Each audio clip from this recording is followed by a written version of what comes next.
KIDB acquisition ಇಂದ ನಿಮಗೆ ಮುಂದೆ ಕುಡಿಯೋ ನೀರಿಗೂ ಸಮಸ್ಯೆ ಆಗುತ್ತೆ ಅಂತ ತಾವು ಹೇಳ್ತಿದ್ದೀರಾ, ಯಾವ ರೀತಿಯಾಗಿ ಸರ್? ನೋಡಿ, ಇವರು ಅಕ್ವರೇಷನ್ ಮಾಡ್ಕೊಂಡಿರೋದು ಜಮೀನು ಪೂರ್ತಿ ಗುಂಡೇನಹಳ್ಳಿ, ಹನುಮಂತಪುರ, ಕೋಡಿಪಾಳ್ಯ, ಬಿದ್ಲೂರು, ಕುಲಾನಹಳ್ಳಿ, ಒಟ್ಟು 4 ಕೆರೆ ಇದ್ದಾವೆ. 4 ಕೆರೆಗೆ ಇವ್ರು ಮಾಡಿರೋ ಸೆಂಟ್ರ್ ಪಾಯಿಂಟಿಂದಲೂ ಲೆಕ್ಕ ಹಾಕಿದ್ರು ಅರ್ಧ ಕಿಲೋಮೀಟರ್ ಒಳಗಡೆನೆ ಬರುತ್ತೆ. ಯಾವುದು ಸರ್ ಅಷ್ಟು ಹತ್ರದಲ್ಲಿ ಕೊಡಕ್ ಬರಲ್ವಲ್ಲ? ಅದು ಎಲ್ಲ ಫುಲ್ ಕ್ಯಾಚ್ಮೆಂಟ್ ಏರಿಯಾ ಅಂತ ಅಂದ್ಬಿಟ್ಟು ಇಡೀ ಹಿಡ್ಕೊಂಡಿರೋ ಜಮೀನಲ್ಲಿ ಕ್ಯಾಚ್ಮೆಂಟ್ ಏರಿಯಾ ಇಲ್ಲದ ಜಾಗನೇ ಇಲ್ಲ, ಎಲ್ಲ ಕ್ಯಾಚ್ಮೆಂಟ್ ಏರಿಯಾ ಹಿಡ್ಕೊಂಡಿದ್ದಾರೆ. ಇದ್ರ ಬಗ್ಗೆ ಸರ್ಕಾರ ಇದು ಗಮನ ಕೊಟ್ಟು ಅವರು ನಿಮ್ಮಂಥ ಅವ್ರ ಕಡೆಯಿಂದ ನಾವು ಹೇಳ್ಕೊಳೋದೇನೆಂದರೆ, ಸರ್ಕಾರ ಇದ್ರ ಬಗ್ಗೆ ಗಮನ ಹರಿಸಿ ಹಳ್ಳಿ ಜೀವನನ ಉಳಿಸ್ಕೊಡಿ ಆಯ್ತಾ. ಹಸುಗಳು ಎಮ್ಮೆಗಳು ಕಟ್ಕೊಂಡು ಆ ಕೆಮಿಕಲ್ ನೀರು ಕುಡ್ಕೊಂಡು ಜೀವನ ಮಾಡೋದು ಕಷ್ಟ ಆಗ್ತದೆ. ನಾಳೆ ಜಮೀನಿದ್ರೆ ಏನೋ 1-2 ದಿವಸ ವ್ಯವಸಾಯ ಮಾಡ್ಕೊಂಡು ಜೀವನ ಮಾಡ್ಬೋದು.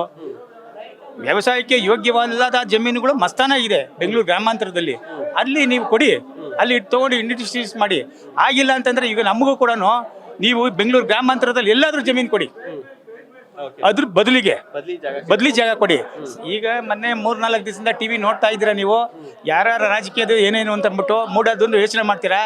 ಈಗ BDAದಲ್ಲಿ ಆಲ್ಟರ್ನೇಟಿವ್ ಇಲ್ಲ 50-50 ಏನೋ ಅಂತ ಅಂದ್ಬಿಟ್ಟು TV ಮಾತಾಡ್ತಾ ಇದ್ದೀರಲ್ಲ, ಇದ್ರ ರೈತರಿಗೆ ಯಾಕೆ 50-50 ಕೊಡಬಾರ್ದು ಜಮೀನ? ನಾವು ಇವತ್ತು ಬೇಕಾದ್ರೆ ಇವ್ರು ಹಿಡ್ಕೊಂಡು ಇಂಡಸ್ಟ್ರೀಸ್ ಮಾಡಿದ್ರೆ 50% ಜಾಗ ಕೊಟ್ಟರೆ ಆ 50% ಜಾಗದಲ್ಲಿ ನಾವು ವ್ಯವಸಾಯ ಮಾಡಿ ತೋರಿಸ್ತೀವಿ, ಹೈನುಗಾರಿಕೆ ಮಾಡ್ತೀವಿ, ಅಗ್ರಿಕಲ್ಚರ್ ಮಾಡ್ತೀವಿ, ತೋಟ ಮಾಡ್ತೀವಿ, ಜನಗಳಿಗೆ ಬೆಂಬಲವಾಗಿ ನಿಂತ್ಕೊಂತೀವಿ, ವ್ಯವಸಾಯದಲ್ಲಿ ನಮ್ಮ ಆಹಾರ ಕೊಡ್ತೀವಿ ಆಯ್ತಾ. ಇಷ್ಟೆಲ್ಲ ಕೊಡಬೇಕು ಅಂತಂದರೆ ನಾವು ಇಂಡಸ್ಟ್ರೀಸ್ ಮಾಡಬೇಡಿ ಅಂತ ಹೇಳಲ್ಲ. ಈ ಬೇರೆ ರಾಜಕೀಯದವ್ರಿಗೆ ಹೆಂಗೆ ಕೊಡ್ತೀರ ನೀವು 50-50, ನಮ್ಮ ರೈತರಿಗೂ ಕೊಡಿ 50-50 ಜಮೀನು. 2 ಎಕರೆ ಇದ್ರೆ 1 ಎಕರೆ ನಾವು ಇಂಡಸ್ಟ್ರೀಸ್ ಮಾಡಲ್ಲ, ನಾವು ವ್ಯವಸಾಯ ಮಾಡಿ ತೋರಿಸ್ತೀವಿ. 2 ಎಕರೆಲಿ 1 ಎಕರೆ ಕೊಟ್ರೆ ಅಂದ್ರೆ ಈಗ ಸುತ್ತ 4 ಕೆರೆ ಇದೆ. ಈಗ ಕೈಗಾರಿಕೆಗಳಾಗಿ ಆ ವಿಷ ಅನಿಲ ಮತ್ತೆ ವಿಷ ನೀರು, ಕೆಮಿಕಲ್ ಮಿಶ್ರ ನೀರು ಕೆರೆಗಳಿಗೆ ಹೋದ್ರೆ ಸುತ್ತಮುತ್ತ ಹಳ್ಳಿ ಜನರಿಗೆ ತೊಂದರೆ ಆಗುತ್ತೆ ಅನ್ನೋ ತಮ್ಮ ಕುಡಿಯೋದು. ವ್ಯವಸಾಯ ಕುಡಿಯೋ ನೀರು ಒಂದೇ ಇಲ್ಲ, ಹಳ್ಳಿ ಜನ ವಾಸ ಮಾಡೋದಕ್ಕಿಲ್ಲ, ಹೈನುಗಾರಿಕೆಗಳು ಕುಡಿಯೋದು ಕಷ್ಟ. ಈಗಲೇ ಆಲ್ರೆಡಿ ದಾವಸ್ಪೇಟೆ ಫೋಂಪುರ್ ಹೋಬಳಿನಲ್ಲಿ ಕಾರ್ಯಗಳು ಮಾಡಿ ಅಲ್ಲಿಂದ ಬರುವಂಥ ಕೆಮಿಕಲ್ ಆಲ್ರೆಡಿ ಕುಡಿತಾ ಇದೀವಿ ನಾವು. ಕೆರೆಗೆ ಬರೋ ನೀರನ್ನ ಕುಡಿತಾ ಇದ್ದೀವಿ. ಈಗ ಅದನ್ನೇ ಸುಧಾರಿಸ್ಕೊಳಕ್ಕೆ ಆಗ್ತಾ ಇಲ್ಲ ಅನ್ನೋದ್ರೊಳಗೆ ಮತ್ತೆ ಇದನ್ನು ನಮ್ಗೆ ಇನ್ನೂ ಈ ಜಮೀನು ಹಿಡ್ಕೊಂಡು ಅನಾನುಕೂಲಗಳು ಜಾಸ್ತಿ ಆಗ್ತದೆ. ಇದ್ರ ಬಗ್ಗೆ ಯಾವ ರಾಜಕೀಯದವರು ಗಮನ ತಗೊಳ್ತಾ ಇಲ್ಲ. ನಮ್ಮಲ್ಲಿ ಯಾವ ರಾಜಕೀಯದಲ್ಲಿ ಮುಂದೆ ಹೋಗಿ ನಿಂತು ಖರ್ಚು ಮಾಡೋಷ್ಟು ಶಕ್ತಿ ಇಲ್ಲ. ಎಲ್ಲರೂ 2 ಎಕರೆ 3 ಎಕರೆ 5 ಎಕರೆ ಜೀವನ ಇಟ್ಕೊಳ್ಳೋದು ಜಮೀನು. ಯಾವ ರಾಜಕೀಯದ ಬೆಂಬಲನೂ ಇಲ್ಲ. SC/ST ಜಮೀನುಗಳೇ ಹೋಗಿದೆ ಅಂತ. ಅಲ್ಲಿಂದ ಸಂಬಂಧಪಟ್ಟವರು 80% ಜನ ಹೋಗಿದೆ, ಇಲ್ಲ ಅಂತ ಹೇಳಲ್ಲ ಆಯ್ತಾ.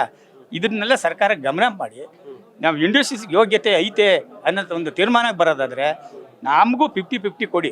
ಪಕ್ಕದಲ್ಲಿ 1 ಎಕರೆ ಫ್ಯಾಕ್ಟ್ರಿ ಮಾಡಿ, ಪಕ್ಕದಲ್ಲಿ ನಾವು ಅದೇ ವ್ಯವಸಾಯ ಮಾಡ್ತೀವಿ, ಮರ ಗಿಡ ಬೆಳೆಸ್ತೀವಿ, ಪರಿಸರ ಮಾಲಿನ್ಯ ಅನುಕೂಲ ಆಗುತ್ತೆ ಆಯ್ತಾ. ಫ್ಯಾಕ್ಟ್ರಿಯಿಂದ ಪರಿಸರ ಮಾಲಿನ್ಯ ಆಗುತ್ತೆ, ನೀವು ಅದನ್ನ ತಡೆಗಟ್ಟ ಕೆಲಸ ಮಾಡ್ತೀವಿ. ಅದನ್ನ ಫ್ಯಾಕ್ಟ್ರಿಯಿಂದ ಮಾಲಿನ್ಯ ಆಗ್ತದೆ, ನಾವು ತಡೆಗಟ್ಟ ಕೆಲಸ ಮಾಡ್ತೀವಿ. 50-50% ಕೊಡಿ ಅಂತ ನಾವು ಸರ್ಕಾರಕ್ಕೆ ಮನವಿ ಮಾಡ್ತೀವಿ.